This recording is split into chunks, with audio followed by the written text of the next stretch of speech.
गर्मियों के दिन थे और गर्मियों की छुट्टियां भी चल रही थी। राहुल, ज्योति एक शाम दोनों अपने घर के बाहर खेल रहे थे। तभी उनकी मम्मी, और राहुल, ज्योति जरा इधर आओ जल्दी से। तभी राहुल और ज्योति अपने घर को चले आए। जैसे ही राहुल ज्योति घर के अंदर आए और अपनी मम्मी को मुस्कुराते हुए देखकर, क्या बात है मम्मी, आप इतना मुस्कुरा क्यों रही हो?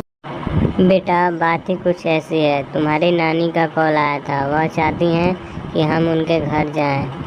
यह बात सुनकर दोनों बहुत खुश हुए।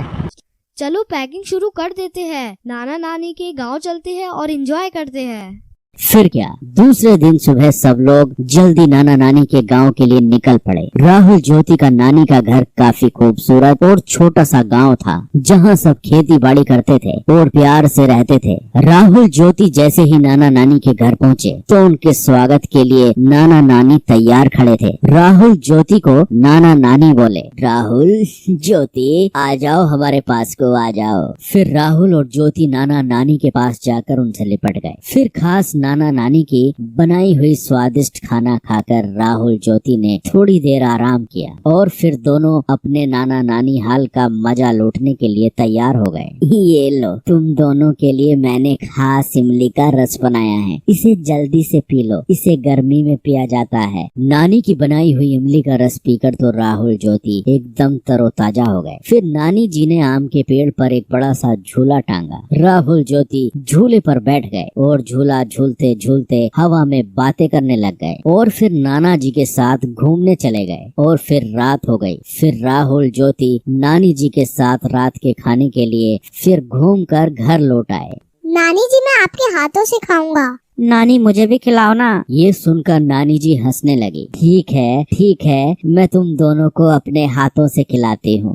फिर क्या, राहुल ज्योति ने नानी के हाथ से पेट भरकर खाना खाया और खाना खाने के बाद सब लोग सोने की तैयारी करने लगे। और फिर राहुल ज्योति को गर्मी महसूस होने लगी। नानी जी, घर के अंदर कितनी गर्मी महसूस हो रही है। पंखा भी गर्म हवा फेंक रहा है। आपके घर में एसी भी नहीं है। हमें तो एसी की आदत है। अब तो हमें रात भर नींद नहीं आएगी।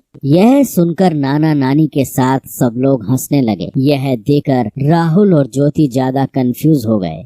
आप सब हंस क्यों रहे हो? हमने कुछ गलत कह दिया क्या? ना बेटा ना, तुमने कुछ गलत नहीं कहा। छोटा सा तो हमारा गांव है, हमारे पास एसी कैसे होगा बेटा, लेकिन हमारे पास एक ऐसा एसी जरूर है जो तुम्हारे शहर में नहीं होगा। नानी जी ने फिर जाकर छत पर गद्दे बिछाए और सोने लगे। नानी, हम भी आपके पास सोएंगे। हाँ, तुम दोनों मेरे पास सो जाओ। आओ, सो जाओ। फिर क्या, खुले आसमान के नीचे थोड़ी हवा में राहुल और ज्योति आराम से नानी के पास सो गए और नानी से कहानियां सुनते सुनते दोनों को प्यारी नींद आ गई। तो बच्चों, आपने इस वीडियो में देखा राहुल ज्योति का नानी का